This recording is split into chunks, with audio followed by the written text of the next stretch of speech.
All right, everybody. Thanks so much for stopping by another live episode of Real Estate Titans, sponsored by Lionwell Media. I'm your host, Greg Fowler, traveling throughout the marketplace, interviewing the top professionals in our field, essentially gathering insight, inspiration. It really drives and motivates these top producers above and beyond everybody else in what I'd like to consider a real estate titan. Now, our very special guest and feature titan for episode 294 from beautiful Washington, D.C., none other than Brandon Green. Brandon, it's an honor and a pleasure, my friend. Thanks for taking the time today. Great. Thanks for being here. 294. Nice job. That's a great number. I love it. Oh my gosh, it's your number, my friend. That's It's a my number. I'm special. taking it and living with it. I love this. And Brandon, I mean it truly. I mean, a man of your caliber and professionalism and just the person that you are. I'm super excited to dive into this episode today with you and really just share you as a man, a professional, and everything that you bring to the real estate space. So let's just dive into that if you're all right. Let's do it. Okay, so we go into the first question, and for me, it's one of my favorites, and the All audience right. as well is the origin story. Really, just kind Mhm. of who is Brandon Green? What's your journey and path like through Okay. life? What got you into the business, and what brings you up until today? Kind of that whole backstory. Okay, sure. Well, it starts actually in a small town in southwest Wyoming called Rock Springs. Okay. It is an unusual town in that it is where the majority of the people that live there work for the Trona mines. And so my guess is you may not know a lot about Trona. Maybe I you don't. know. No, no, I don't. Please share. Trona is used in a lot of things that or is in a lot of things we use, like glass and baking soda. And anyway, it's a mining town, and that's where I was born. And my dad, and I give him a ton of credit for this, decided early on that he wanted to change the trajectory of his family and have it be different than anything he had experienced. So he was the first one to graduate from high school, and he went on to get his doctorate degree in philosophy. Wow. So that moved us, his pursuit of his doctorate, from Rock Springs, Wyoming to Des Moines, Iowa. Okay. So, kind of where it all starts for me is this relatively conservative Mormon background in Wyoming and in Iowa. Wow. I would say middle class for sure, right? With my dad's education in our family was a really big deal because he saw that as an opportunity to change his social economic status. Unreal. And so, it started there. And for me, the experience was one of feeling like I didn't belong, truthfully. Like I loved my family. I had a great experience with my family, but even at a young age, was like something, I don't know. I didn't see for myself what I saw around me. And that began to inform a variety of what I now see as entrepreneurial decisions that changed the course of my life. Wow. Unbelievable. And even at a young age, though, Brandon, I mean, Yeah. you're starting to formulate that perspective. And, I know that everybody has different milestones in a life and what they, base their life formula off of. But to Yes. me, I absolutely love that and the backstory. Yeah. So take us from take us from that spot. Let's keep going Now we down. probably ought to keep going or we'll be here Yeah, forever. let's do it. Let's do it. So I graduated from high school and I knew I had a couple options. One was either to go on a Mormon mission Okay. or to go to college. Got it. And I didn't want to do either one of those things. Interesting. So I went to a musical performance of an organization called Up with People. It Wow. was an international touring group. Okay. It was at the Des Moines Civic Center. My mom took me because I was in performing arts in high school and she knew I would enjoy it. Very I was cool. like, that's what I want to do. I want to tour the world and sing and dance. Wow. And I told my parents that, and they were like, yeah, okay. So, how much is this at the time? The tuition to join that group was $15,000. Wow. And my parents said, look, we don't have 15K like to send you off on a international tour, but if you can raise it, you can go.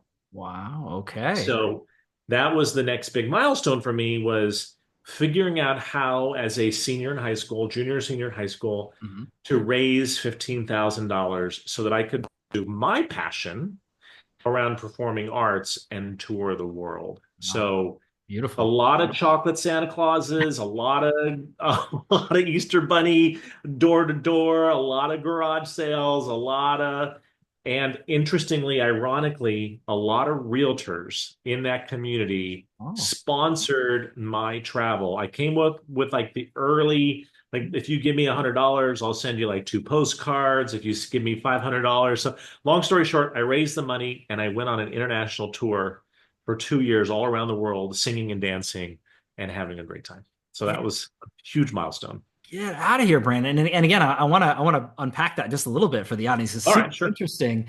You know, at that age, I mean, junior, senior in high school, to raise that kind of money, I mean, that's a lot of money for a lot of people, let alone a high school kid, you know, and you look at it Yeah. from that standpoint, massive. But you being able to do that and figure out the ways, that's early signs into, you know, breadcrumbs to the success of the man that you are, which is really cool to hear and see.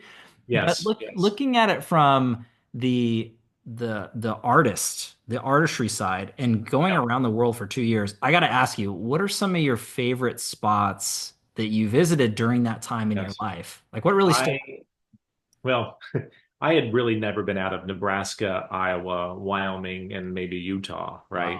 And I remember my first international landing point was Finland in the middle of the winter. And my host family, because we stayed in host families in all these different stays, Okay. after we sort of got comfortable in their home, they gathered us around and in broken Finnish to English language and a little dictionary that they had, they invited us down to the sauna. Ooh, okay. Now, if anybody listening has ever been in a Finnish sauna, you Yeah. might know where this is going. Okay. You might not. I don't know, right? So I turned to my roommate who was from Colorado at the time, and I was like, "So what do we wear to this like Finnish sauna?" And he's like, "I don't know, our swim shorts." So we put on our swim shorts, like right, and we get downstairs, and I'm all of 19, I guess, at this point, right? And we open the door to the sauna, and much to our shock, there's mom, dad, brother, sister in a very small sauna, completely naked. No. And we're standing there like, what the hell have we Yeah. got ourselves into? So that was Gosh. of my first introduction to culture shock Yeah. and understanding quickly that my view of the world Mhm. was my view of the world, but the world was a diverse and interesting place. And what might I discover these next couple of years? So that was a shocking and interesting experience.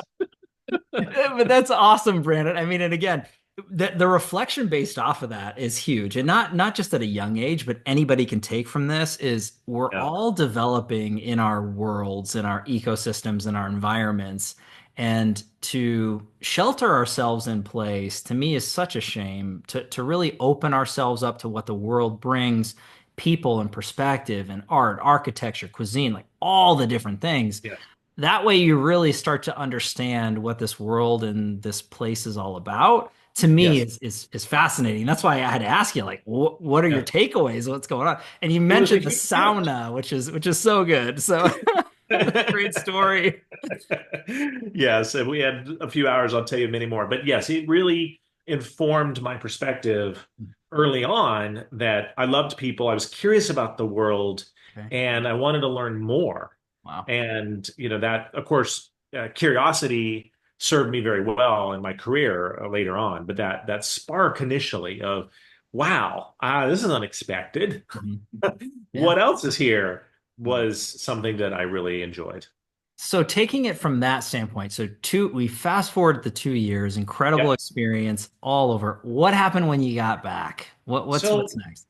I had a choice to make, which was, do I pursue performing arts professionally Mhm. or something else? Okay. And at the time, my calculation was success in performing arts seemed random Hmm. and arbitrary. Okay. And I wanted to do something that I felt like I could control the outcome to some degree, or that I could apply a certain set of skills or habits over time and have a more predictable set of success. Okay. And I also felt I wanted to make more money than I could see performing arts people make. So Love it. I, at that time, chose no to performing arts, not knowing what I was going to say yes to. Hmm. And but I did say no, I'm not going to pursue that full time. And it is that choice that I always wonder, right, Greg? Mhm. Like, Yeah. what if I had? Yeah.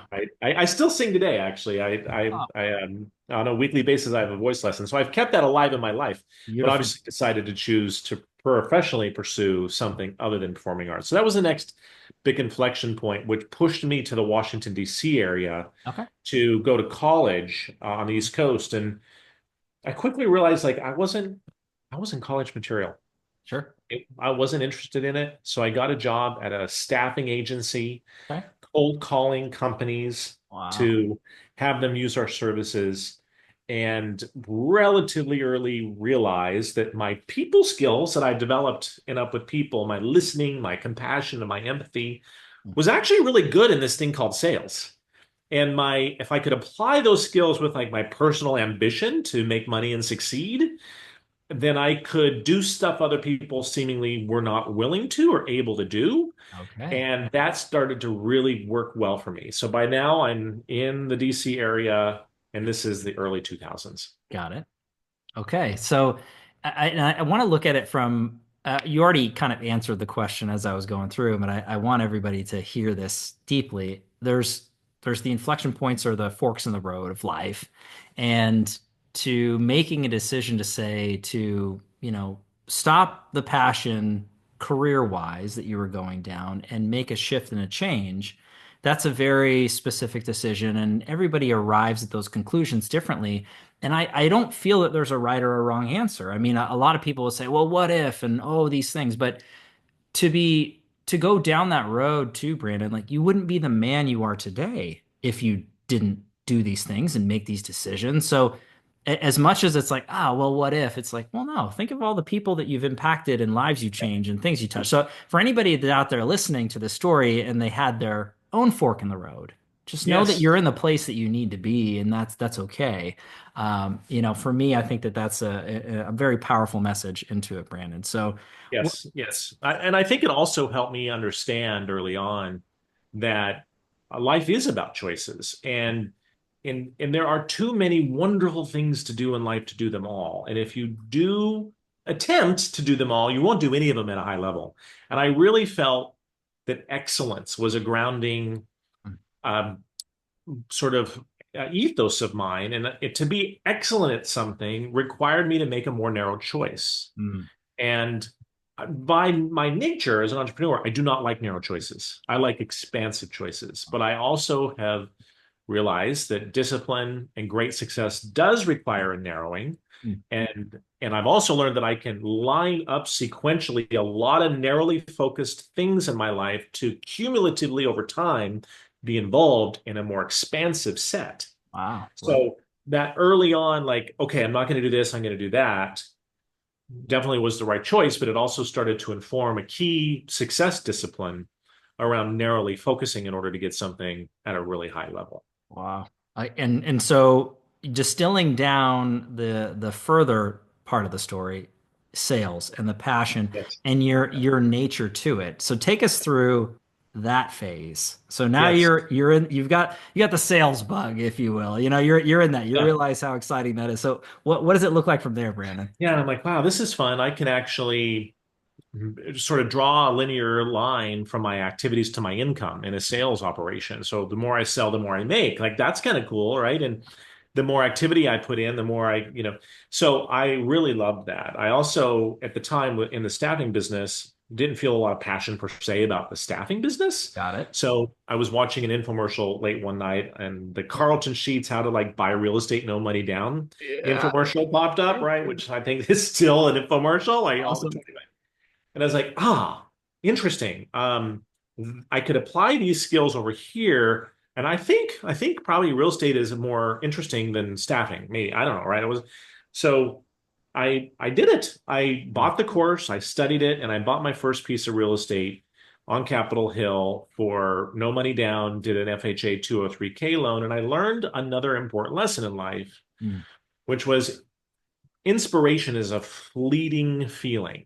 Mm. And if you take action on inspiration before it dissipates, really amazing things can happen. Mhm. And I was inspired that night to push myself in a new direction. And I took action and it led to a new direction. Wow. And I'm very grateful for that. So, buying that property on Capitol Hill, renovating it, selling it, and I made like $40,000, which Wow.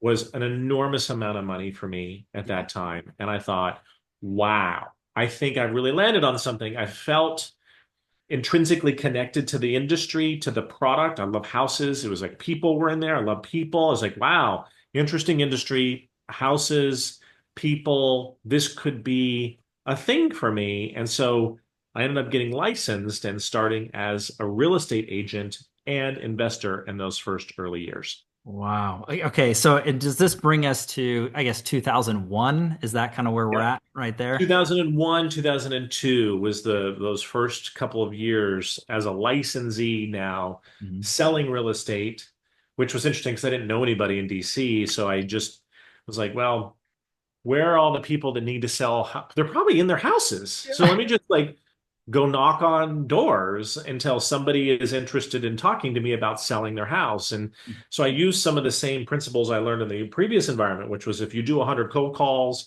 then you're going to get five people, blah, blah, blah. I was like, well, that probably applies over here.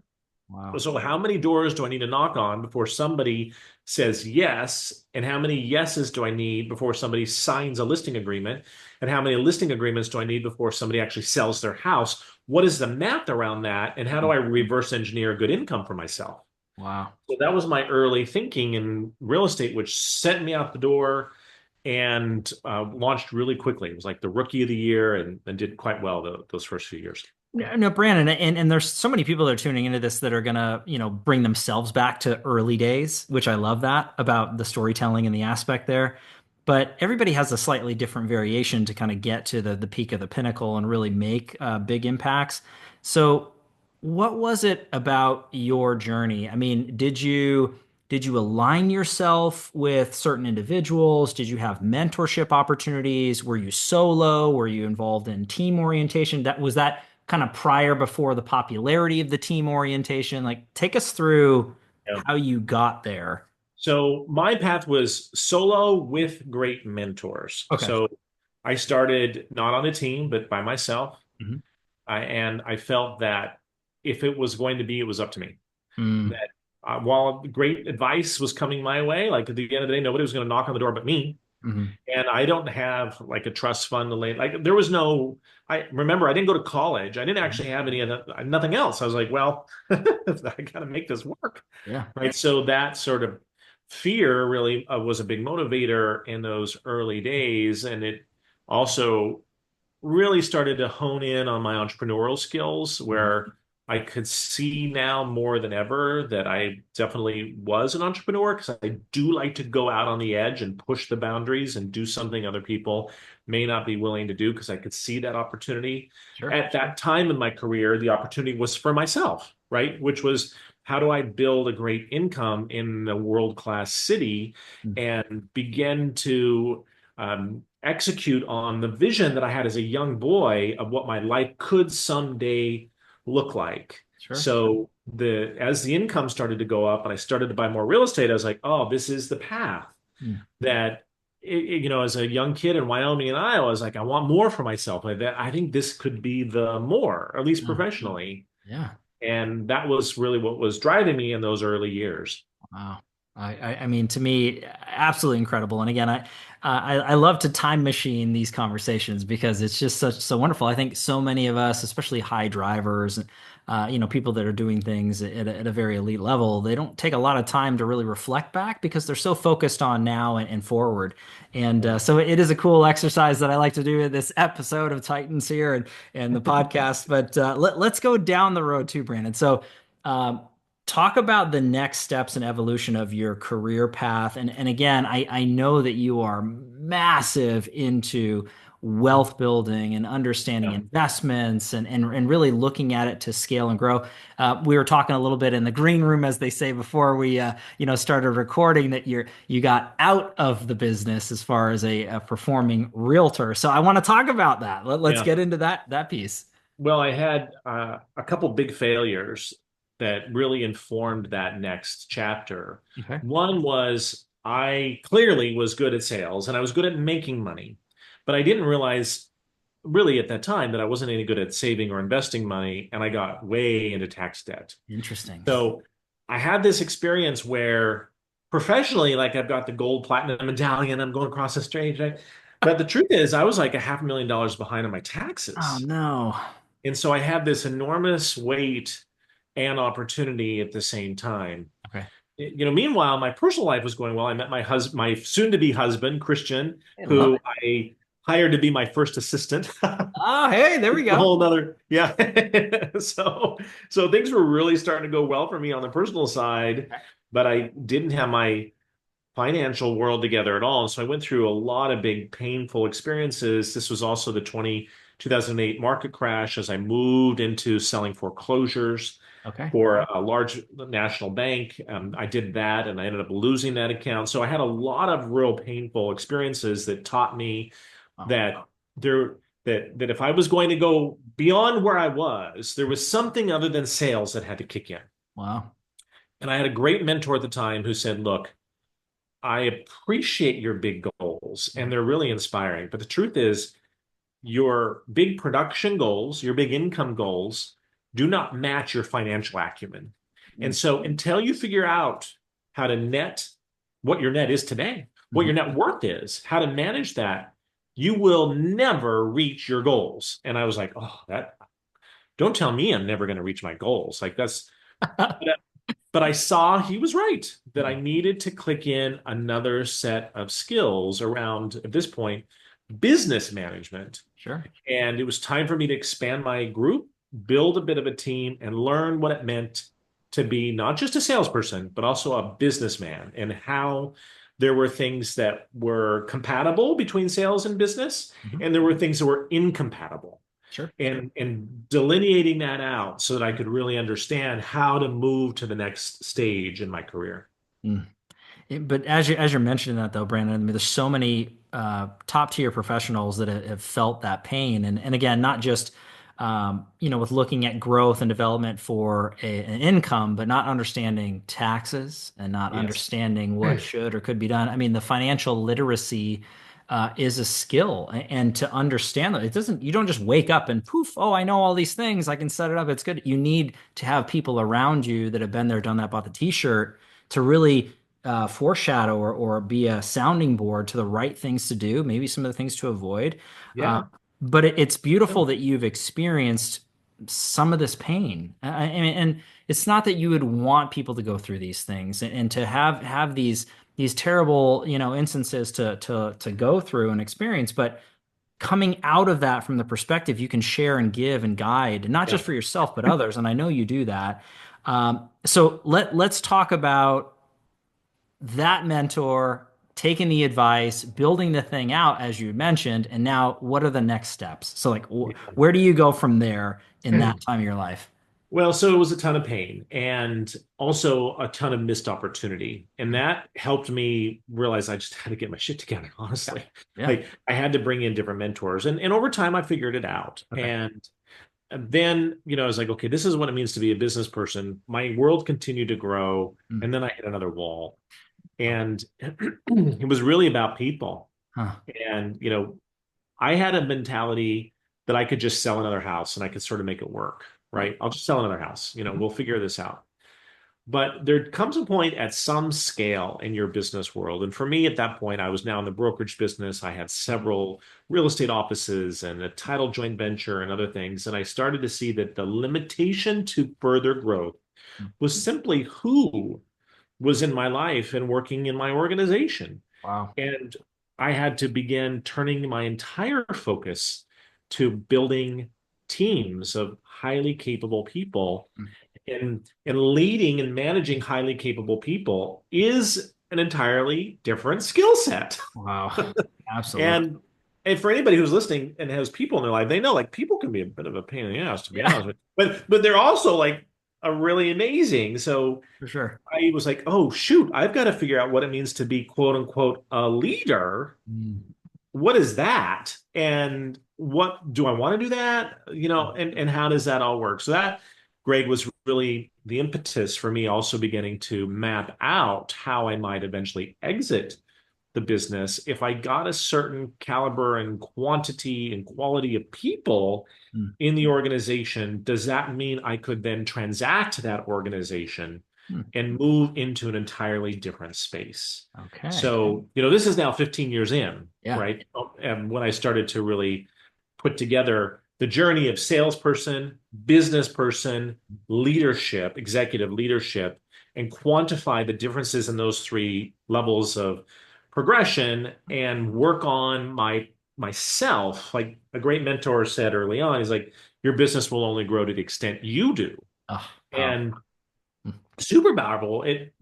But what does that mean, right? Like that easy to say, but I needed more like je ne sais quoi. Like, what is that? It's like, oh, what he was saying was if I'm going to grow an organization that is transactable or sellable or big enough, then there is a certain type of person that needs to come into that organization, but they're only going to be attracted to me and mm, my organization if it is at a certain vibe. mhm. If I'm able to articulate a vision so that they could see themselves in a broader construct. And all of that is a skill that took a good long time to figure out.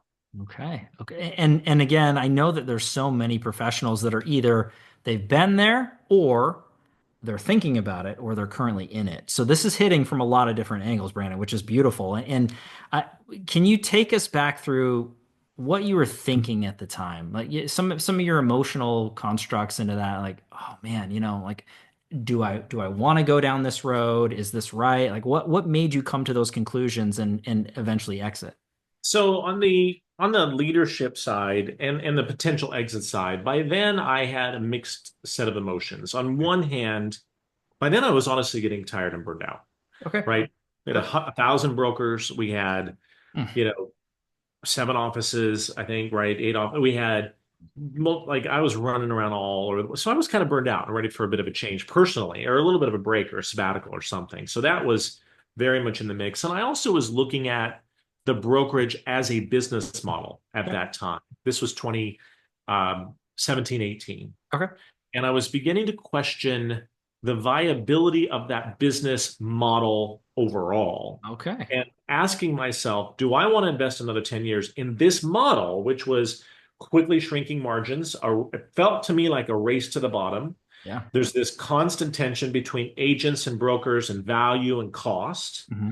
Technology was starting to zip in from the right hand and left hand side. And I was like, okay, there's a lot of great things this industry could do, but for me, is the brokerage model the manifestation of the next chapter of my life? And I began to say, I don't think it is. And Mm. when I started to say, I don't think it is, it started to then set another set of questions up, which is, well, what do I do with the thing that I have? Okay. And and what might I do next? And I started to think through that. So Greg, it was really two forces, right? It was sort of my personal ready for a change burnout, but it Hmm. was also sort of the macros that I was able to analyze and say, I'm not so sure Okay. about the future of this model financially and otherwise. How is this going to play out? And do I want to be involved or not? Mm. And, what does that mean? But to me, though, Brandon, it's showcasing a part of your characteristics of being brutally honest with yourself and being humble and transparent enough to understand what you're feeling and what you're going through personally and professionally. And I think there's so many professionals that are out there that get kind of stuck in a lane Yeah, and they feel like that's it. Like this that's is the it. thing, and there's no other thing. So they just continue. And that's, to me, that is a limiting belief. And for you to have the courage to look at that and take action upon it is incredible. And again, it's just showing like, hey, and this is no disrespect to Brandon here, but if Brandon did it, there's nothing stopping from any of us to be doing those things too, if we feel the burning need and desire to do it, right? I Yes. mean, I feel like I have always in my life been very present to my um to aligning my orientation with who I am and where I want to go. wow. And and that came from having to really question that as a kid Hmm. growing up in an environment where being gay was really a big challenge, right? Sure. So early on forced some self-awareness. It really has helped later on. But Wow. when it came to looking at the brokerage and eventually exiting in 2019, it was a very risky move. I now Hmm. see because frankly, things were going great. We were at the top of the top. Hmm. There was nobody knew me as anything other than the real estate brokerage guy and real estate or whatever. And I didn't have anything next set up. I had no other opportunity, and so I just like exited. Wow. Now that wasn't abrupt. It took 2 years of planning, but Right. looking back on it now, it was highly risky looking at it from the outside, but made total sense if you were looking at it from the inside, Mm-hmm. as it opened up a period of 2 years where I was able to reset and recreate, which now has led to the company that I founded and now lead. Oh, Brandon, and there's so much there that you just let everybody in on. But being an entrepreneur and you being a serial entrepreneur, as is stated into that, it takes a level of faith and courage, to be able to put yourself out on a ledge and know or not know what's going to come from this. And taking a step back and saying, man, the amount of risk that's there. I mean, you as an entrepreneur and everybody who's tuning into this, they know that risk tolerance has to be a part of it. I mean, there's a reason why entrepreneurs are the way that they are, and there's a reason why everybody else is the way that they are.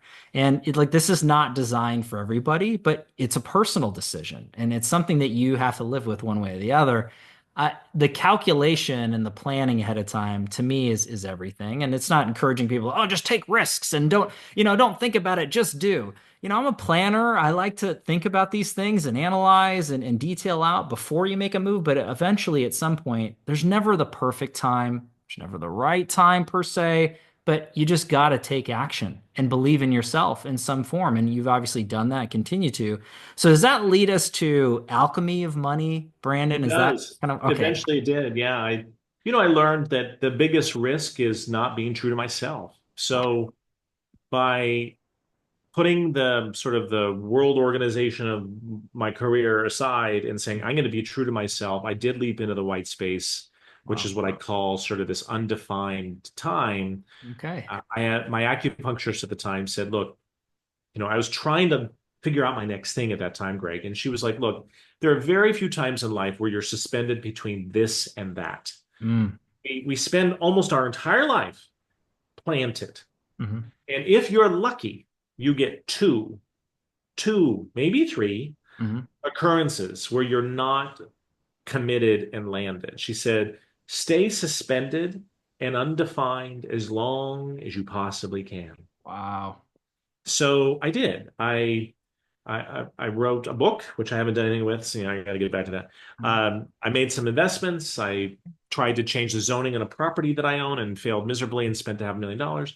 Ah. I did all kinds of stuff, but in that, I also started to resonate with the word alchemy and how Mm. alchemy, personally, this is long before the company, is both a formula to Mhm. success. It's both formulaic, but it's also a little bit mystical. And Mm. if you look at my career and my life, on one hand, you'd be like, wow, the guy's got lucky. He said, yeah, actually, it's been relatively formulaic and there's been a lot to it. Mhm. So I was like, I like the word alchemy. Yeah. I like helping people with their finances from my own personal journey. Mhm. Is there a company to do that? Mm. So I started as sort of consulting, and I was like, no, that's not enough. And I did like an online course, and we got to the end of the online course. I'm like, okay, guys, what do you think? And they're like, really appreciate you teaching us all about finances, but we just want somebody to do it for us. And I Wow. was like, oh, Mm. right. Mm. That is the outcome. There we go. That's it. So that led to the formation of alchemy and the realization that what we would do for people, real estate professionals specifically and only, Yes. would be their books, their taxes, their payroll. Okay, got it. So Wow. yeah, so I can see now that all the relationships and the knowledge I built in the 20-year career, that break that I took, the re-energizing of creativity and getting a new idea, enough space to figure out what would be a really good business because most ideas are actually not good businesses, and I had lots of them that were not. Right. But getting a little bit of traction and then saying, yeah, no, we landed on something Mm. has been a remarkable last few years. Wow. So that kind of brings us up to today, right? Yeah. So a lot in there. We could probably go in a lot of different directions if we had more time. And again, I would love to kind of dive a little bit deeper into alchemy of money. And what I love about what you'd stated, though, it's through life experience and understanding and perspective and relationships and really living and breathing the thing. And correct me if I'm wrong, Brandon, but this was built by entrepreneurs and real estate professionals for entrepreneurs and real estate professionals. And the fact that you took progression into it as well, right? Creating consulting, coursework, and now that, hey, the people have spoken. I need Brandon to this mind and this brain to do it for me. And we all know, like anybody who's tuning into this, we know you're a licensed realtor or loan officer. We're in the world of, hey, I love this, but I want someone to do it for me. I don't want to figure this out. I'm bringing and aligning somebody who's better, smarter, faster, that has done this so that I can be my best self. So, Brandon, Right. let's talk a little bit more about your ideal clientele through alchemy of money and kind of the perspective into it because we cut in the green room we talked about a few different topics. I just want you to go wherever you want to go. Let's talk about the ideal client and what they're feeling, what they're facing, and how you guys are able to help. I mean, I really want to go down that way. Well, I remember one of the nicest listings I sold in DuPont Circle at the time. I think it was a $3 or $4 million listing. Mm. And I was so proud of that sale. And I get to the settlement table and I collect my commission. And I thought, gosh, what do I need to do? How much money do I need to make? What does my net worth need to be so I can buy properties like this? Ooh. Mm. So I like to broker them. That's fun, right? I don't want to own them. Mhm. So, fast forward now to where we are with Alchemy, we really focus on helping agents better themselves financially so that Mm. they have the capacity to do whatever it is they want to do in their world. Maybe that's buy a nice house, maybe it's something else, but I always find it a little bit unfortunate in our industry that we sell some amazing houses, but most of the agents who sell those houses cannot afford to buy them. Well said. Why? Right? Well, the why is because we don't focus a lot on the financial part of our business. We focus on GCI and volume and units and average sales price and Instagram video reels and like all the front end metrics, Mhm. but it's the back end metrics that mean something to us in our lives. Wow. It's the back end metrics, net profitability, net worth, that allow us to accomplish what we want to accomplish overall in our life. Mm. So Alchemy helps people orient that way. Wow. We happen to do bookkeeping and taxes on that path, but it is the shift in people's orientation to say, rather than measuring a win Mm. around how many gold, platinum medallions you have at the end of the year during the award ceremony, let's measure the win on your net profit and net worth. Mm. To do that, we've got to get a profit and loss statement in place. You got to learn how to read it and understand it and pay attention to it and put some time into it Mm. and improve it. Yeah. We got to get a balance sheet in place. So you know what the heck your debt and assets and equity looks like. We got to get a net worth statement in place. So if you got to be on top of your taxes because nobody builds wealth while simultaneously being behind on their taxes, Mhm. right?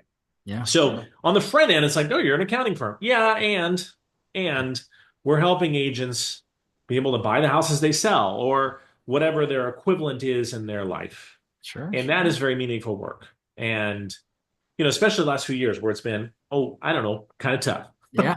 Oh, for sure. right? And so seeing people succeed at a high level, especially now, Mm. and being able to track what they're doing to cause success in today's market has been really rewarding.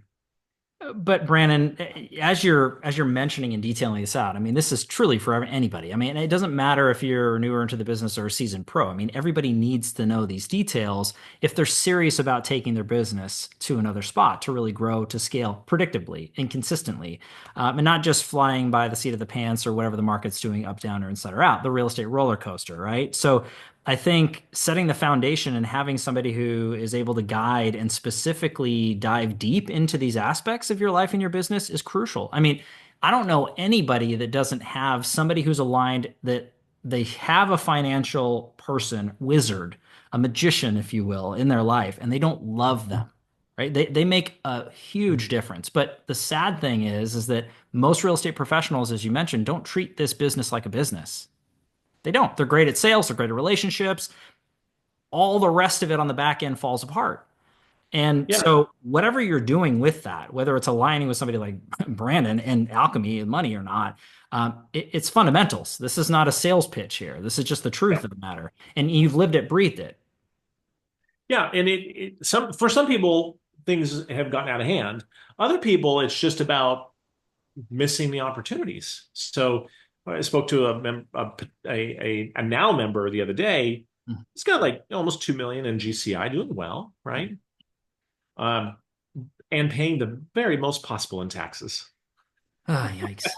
I was like, oh, hey, I mean, Uncle Sam thanks you for your maximum contribution, but maybe you would want to do something else with that money. I don't Hmm. know. He's like, yeah, I definitely do. I was like, well, probably. I thought you might. Like, so let's talk about how we can reduce that based on the tax laws that are very advantageous to asset owners. Like the government incentivizes us to do better than that if you wish. And he's like, I wish. So let's roll that down the road. So some people are doing quite well. They're just not doing well enough for themselves or as well as they could. Sure. Other people have gotten themselves into a real pickle, right? And in either one, we're really excited to work with. Hmm. I love that, Brandon. And again, just kind of diving into this, perspective. And I know you and I could talk about this all day long. I would just, anybody who's interested in learning more about what you provide and what you do and the team, what's the best place for anybody to get a hold of you to learn more, to connect, especially with Alchemy of Money? Just go to our website. We've got a lot of great content on the website. A bunch of it's free. You can book a call directly with us through that website, learn how we can save you a lot of money in taxes or go through whatever situation you're in. But if you go to alchemyofmoney.co, alchemyofmoney.co is our website. And that's where you can find all the goods around how to make whatever's going on for you a little bit better. Oh, this is awesome. And we'll have that in the show notes too, Brandon. And again, anybody who's out there, I encourage you to check that out. Also follow this man on social media platforms because his content, I was nerding out on it before we jumped in here. Awesome stuff. It's just super, poignant and directive and tactical. It's great stuff. So again, I'll put Thank you. different links in the show notes down below. Brandon, before we wrap this up, because I know we're getting close to time here. I know you got another meeting you got to jump on. So this is the tactical takeaway. And I know you dropped so many beautiful pieces of advice and information along the way through your life journey and through business. But anybody who's out there right now tuning into this now or after the fact, uh, a piece of advice that you might give, either personally or professionally, that helped movement, growth in the needle in a positive to life or to business perspective, what would you give? What advice would you leave everybody with before we wrap this up? So success and failure are really the two sides of the same coin. And I think it's helpful in life to map and track what's caused you to be successful and realize that whatever those things are probably the very same things that are holding you back from going to the next level. So I'll give you an example for me. So I remember in those early days, one of the things that made me very successful was being very impatient, very impatient. Like, let's do this now. Come on, here we go. Let's close the deal, right? Yep. And that grew a lot of stuff. But as my world got bigger, I realized that success was more about me being patient Hmm. and slowing down instead of speeding up because I was now dealing with a lot of people, Wow. right? So if you want to go fast, you're going to go by yourself. And for the first portion of my career, it was mostly me going fast, Okay. but I wanted more and I had to slow down and be more present. So for me, impatience was a success vector that became a failure vector that Wow. I had to shift to the other side and say, oh, okay, well, I can't, just show up every day impatient with all the people. Like, people don't last very long if you show up like that every day. Right. Right. So that's what I would leave with people is to think about themselves and what is making them a success today and how that very thing may actually also be holding them back from the next chapter. And what do you want to do about that? Mm. Right. Maybe you don't want to do anything about that. Sure. That's fine too. But it sure is kind of nice as a self-reflection exercise to identify it and then think through it, talk to a mentor about it or a coach about it, and maybe not shift it. Mm. I think again, massive advice, and that continues throughout your life and your journey, Brandon, that you shared with all of us today. I mean, it's incredible to look at that, and to me, it's the honesty and the self-reflection, really just honing in on those details, but paying close attention and tracking and making decisions based off of what you're seeing. And to anybody out there who has a hard time with self-reflection, what I would implore is to reach out to others that are okay with doing that and shedding some advice. People that have been further into the life and the career path that you could see yourself and envision pieces of, like somebody like Brandon who's sharing all this knowledge and to say, hey, reach out to people like this because one, they've seen it, they've done it, and they're able to shed light and perspective that maybe you just don't see.